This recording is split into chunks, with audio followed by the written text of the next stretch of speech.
On today's adventure, Yeah, you got a star-eyed parrotfish. That's a star-eyed parrotfish. Good job, dude.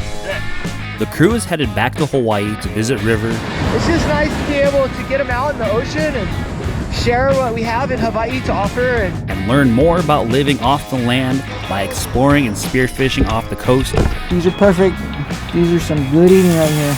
In hopes that by learning more about Hawaii, we learn more about ourselves.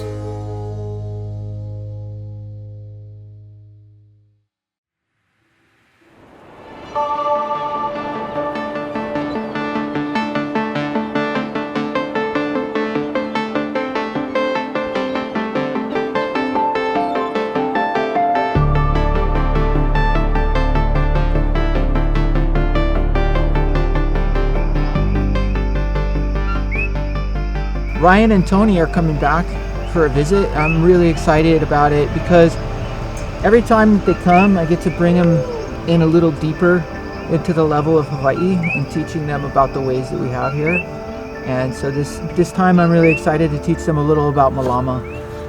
I think being connected to the land and the ocean and gathering your food, I think really is important. I think it helps us to regain balance.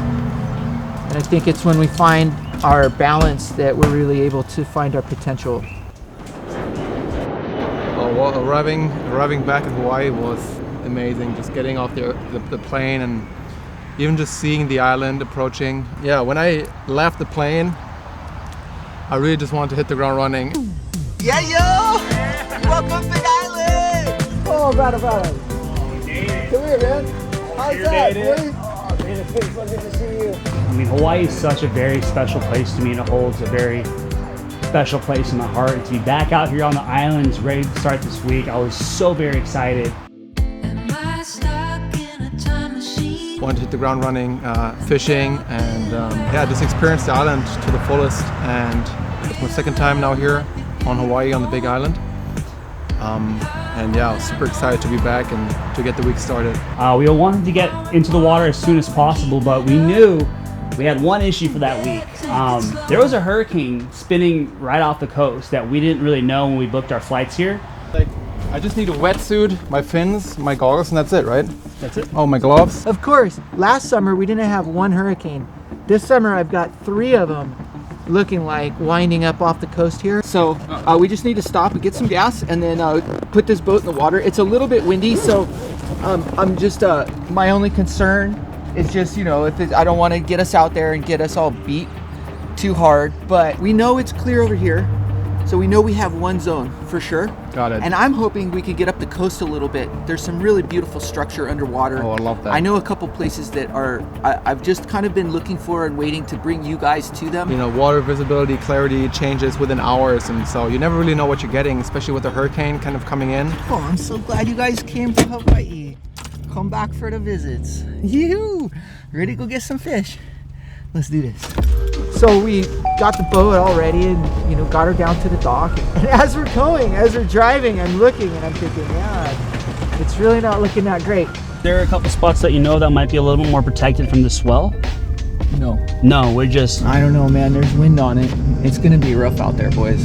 I'm telling you right now, it's going to be rough. So just, we should suit up before we get in the boat. We'll just see what we get. Yeah. You can't go wrong because you're diving. That's true. You know? We'll see some fish. Hold your breath. This fucking strap is... I was definitely concerned because I knew that there might be a big hurricane, or there was a big hurricane coming in, and it could have easily ruined the entire week for us. You know, it's really important to me, you know, like I want my guys to have fun. This is kind of like their yearly, like, big trip, you know? So the pressure's really on. The pressure's really on. I want them to enjoy themselves. It's my aloha. My aloha is everything to me. Out we go, and it's rough. And we start taking waves and sea spray. So what do you scream back? And the further we got away from the harbor, the lower my spirit sank. You know? Oh, look at this set, dude. So biggest victory at sea at the moment. This is everything we feared it would be, and worse. We went out there with a small little Zodiac, the waves getting bigger and swell pushing in. I was definitely a bit concerned. Get to the spot and it's just big swell, it's slamming against the cliff. There's just no way. I was definitely worried at that point. Is our entire trip, is our entire opportunity to go spearfishing gone. You know, one thing I know about being in Hawaii, you know, things here change a lot, so we get good at being flexible. So as I'm coming back, I wanted to take the boys to go see this waterfall I used to jump off when I was a kid. River living here and growing up here is he knows these really amazing spots, and he decided to show us this beautiful river that we took the boat up through. And Tonio found this little rope swing, and I just seen Spider-Man crawling up this wall to get on this rope swing, give him the rope swing, and he just like goes and does a giant Tarzan flip out into the water. Woo. That's fun. So much fun. And decided, just kind of inspired me, you know. I was like, brought out my inner kid, because I wanted to jump the rocks, Trevor, you know, he's been diving these rocks since he was a kid, so he just had a little nostalgic flashback and climbed up this wall real quick too. And I'm just gonna be all conservative and just jump off. And I can't help it, but I jumped off. It went suicide. Grabbed my balls. I was like, oh, it's like a kid again. You know, because that's how we were when we were kids. You know, we would run up and down these rivers. It's sick, yeah. Such an awesome spot. This other brother's gonna go. We'd have guava wars and throw guavas at each other. And you throw the green one. You're gonna get lickings, you know. We had a good time, so, you know, in the end, it was all good.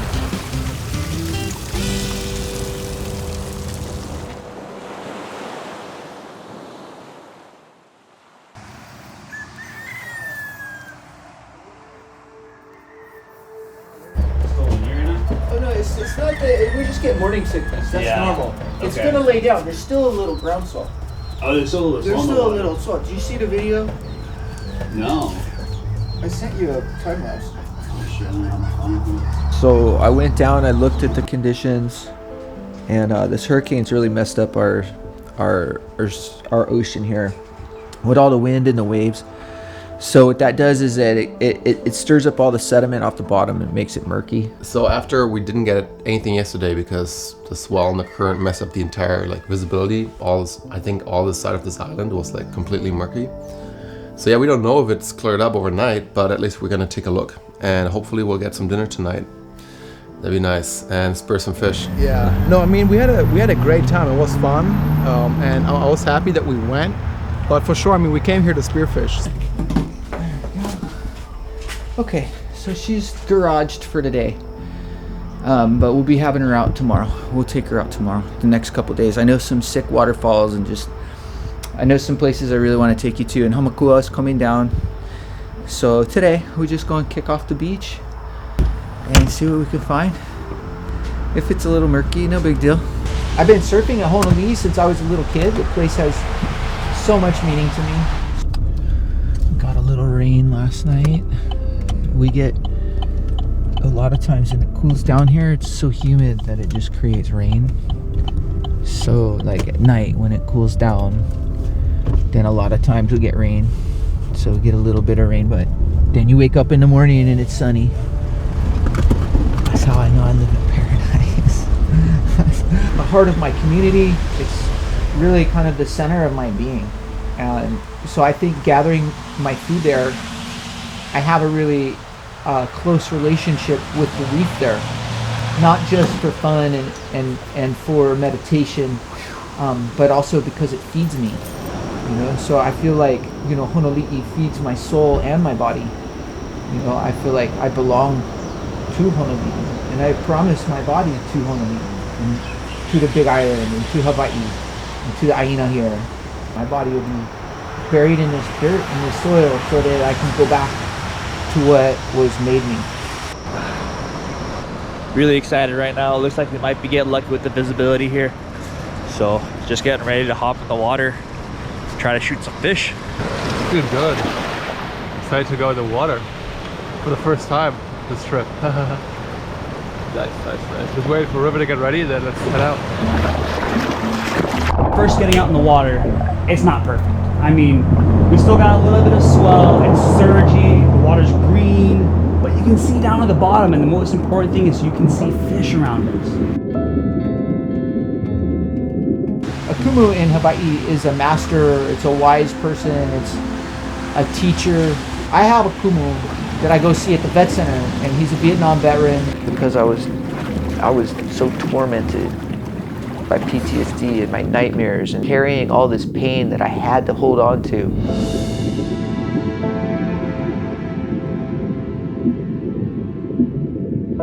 You know, for me, my kumu is always helping me, you know? And so for me to malama my kumu, you know, I bring him fish. And I did my drop, and Tony was actually right next to me. And right behind him, I could see the kumu there. So I creeped past him just a little bit. I took the shot.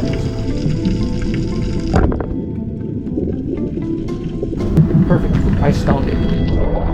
Got him. Got him. I thought he was a goner for a second there. Thank you, fish. Thank you, fish. So I was able to get it right away, dispatch it, and then I was on the mission. Because if I get one, I've got to get two, because he get a wife, and if I don't get his wife a kumu, and I only get kumu a kumu, then I'm going to be in trouble with him, because, well, I'm not really in trouble, but it's just not malama, right? You give one fish for two people? Like, who does that, yeah? Like, I couldn't do that. So, I was like, kumu, I got to get one more, please. But I was thinking, well, one of the boys might get one too. I'm super excited. I took the first drop down there, and I'm seeing fish. But, you know, they're not coming close to me. I can't get in range of them. I was kind of getting a little frustrated. In California, they hunt really differently. California use stockfish. In Hawaii, mostly we ambush. So I keep watching Krouse drop, and as he's dropping, I watch the fish push out. But rather than him settling so the fish come back in, he keeps pushing. So they keep moving away from him. River kind of sees that I'm having a little bit of issues, and he says, hey, you know, just take a deep breath. You gotta act like you're not interested in them. Just be calm, it's Hawaii. I watch him take his drop. I watch him rock crawl over to the highway and then settle in. And I'm just holding on to this boulder, and I have this cool moment where, oh, the whole fish pile comes right over my head. And I'm just in this fish shield where they're surrounding me.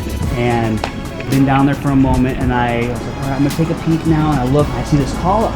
That moment a surge hits me, boom, I kind of hit against the rock, fish pile scares, kala gets scared, I'm like, oh, I blew my chance, that's it. All the fish are gone, and I'm starting to get ready to go back up, and I look to my right, and I see a parrotfish. No way, line up a shot. With the ooh, it is critical if you shoot one that you get right after it. But I saw him just dart after the fish. He grabbed the fish with his arms and legs. I mean, it looked like he was like wrestling a little donkey. Nailed it. I got this beautiful parrotfish, star-eyed parrotfish, take home for dinner, to share with everyone. Good job. Great advice. Found it. Found it. All right, let's get some more dinner. Yeah. So I decided, you know, Tonio's here too. He was on the camera. I decided to swap off. I wanted to give him an opportunity to go catch some fish for himself. So I went down with one of my first drops, and my breath hold and everything was still like just kind of warming up. So I went down and just trying to, you know, find a crack or something between the rocks where I can like just hide. And so when I was down there hiding, I saw a huge school of fish swimming by, and I saw that one fish. And yeah, just staying down there for a little while. The fish swam right into the range of my gun. And yeah, I took the shot and was able to get it back to the surface. That's good. And he managed to get a beautiful fish of his own to share with the dinner table as well.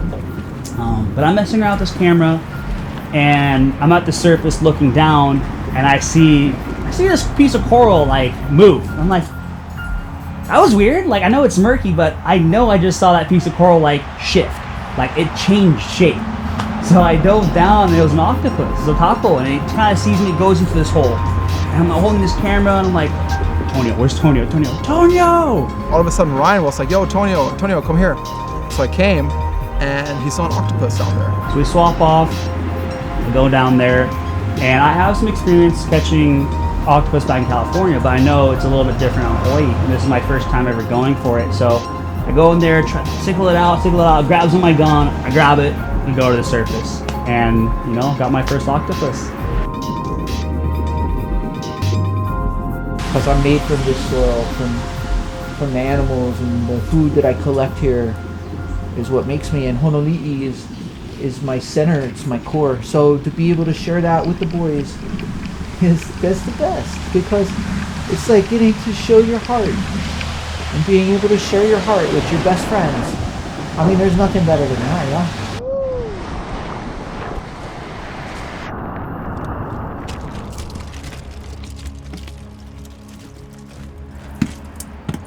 It took me a while to get the last kumu. It took me quite a few more drops to get that one. So it's super important, you know, that when we're taking care of this fish, that we honor its mana. And, you know, the Hawaiians believe that when you take an animal or when you take a life or you take something, you take that mana into yourself. And so when we come out onto the reef, we're not taking fish from the reef. That's so good. Incredible. We're taking their mana and we're putting it in ourselves. And then that mana, that fish, lives in us. That's how we become a part of Hawaii. That's how we become a part of the Aina. All right, so here we have the octopus, and one way, or actually the only way to prepare it is you have to tenderize it. Otherwise it's not going to be good to eat, and since we want to enjoy our meal, the way to do it is to pour a bunch of salt on it and then give it like a proper deep tissue massage, like the kind of massage you want to have. Just like 15 minutes, massage the heck out of it, and then it's going to be good to go on the grill. Because of living off this land, it becomes a part of you. You know, that way of life is something that's very healthy and healing. So you're gonna dump it in, and then what you're gonna see is once I get it in there for the first time, all the arms are gonna curl up, and then I'm gonna do it once. And you can see what it does, right? So I'm gonna do it once, and now they come up all nice and curly. Once. Twice. 3 times, and now I'm just gonna get it in there all the way, and we're just gonna cook it for 45 minutes. Because we don't look at it like we're coming out here to take. So I felt really blessed, and I wanted to do some justice to this fish. So we're making this beautiful spicy mayo glazed, panko crusted star-eyed uhu to bake while we're waiting for the rest of the octopus to cook. And these beautiful animals offer themselves to us so that we can sustain and be alive and have this day, have these moments. Alright, so now here is the cooked and beautiful octopus. So now we have the marinade, and now it's just all gonna come together finally. What we could do is we could turn off this side here down to low. So I'm really grateful to these fish that I have. So here we are by the grill. We're gonna get a good char on each side of these octopus arms, and then also we're gonna cook the opihi, and everything's been sitting in the marinade and ready to go. And those are, you know, I think cultural differences that we have here in Hawaii that I think the rest of the world could use some of. River's friend knew that we were coming, Joey Oda, and gifted us a big old bag of opihi, which I've personally never had and I've always wanted to try out. Mahalo nui loa to brother Joey who gave us these opihi because, you know, he brought these over. He knew that you guys were coming, and I was like, oh, he's like, oh, you guys, do you ever have opihi? I was like, no. He was like, oh, I get. I was like, oh, you get it. So he brought them, and to my guests who came from the mainland and who these fish also, you know, offered themselves to and came home so that their mana could go into our guests. And so when they go back to the continent, then they have some of the magic of Hawaii living in them. This looks really amazing. It looks incredible, yeah. Yeah, it really does. And you know, there's so many things in this world that screw me up and mess me up and like make me really uncomfortable and like just unhappy. And this having the opportunity to collect my food from the sea and share that with you guys is like the highlight of my life, because that's the Malama. That's how we share the gifts that we have. We're gonna grind now. Let's see what we get. Oh, you know what? I'm gonna try the OPE first. The OPE are incredible.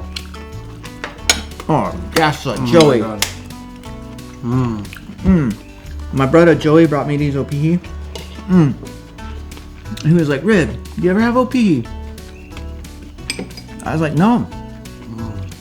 Like, I helped my friends go pick them all these times. I never had them. Very curious to try the octopus though.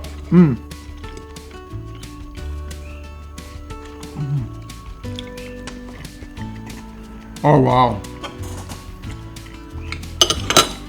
So good. Try it. good? No, Okay. no, try it. Do you dip it or no? I didn't dip it. I just had it like Just- that. just had it like this. marinated it. Wow. How do I kill those things again? No, I'm just kidding. No, I still can't kill them. I love them. Yeah. But this is freaking delicious. This is so delicious. Yeah. You know, the thing about this meal is that, you know, in Hawaii, we believe in mana. You know, mana is the energy in all things. Everything has mana. And so when we eat animals or when we eat plants, we take that life mana, we take that energy from that into ourselves. So you're becoming a part of Hawaii. Yeah, that's the circle. And that's why, you know, when I get the opportunity to share this knowledge with people, Right. to be able to show you the magic places that this island has, you know, like this place has these magic places that, you know, it's just, they're fragile and they're beautiful and they're like a flower. You can't trample on them, you know. And when I take you places, I see that you don't trample. Krouse doesn't trample. You guys have real respect. So I'm very happy to share my home with you guys. Thank you. So mahalo.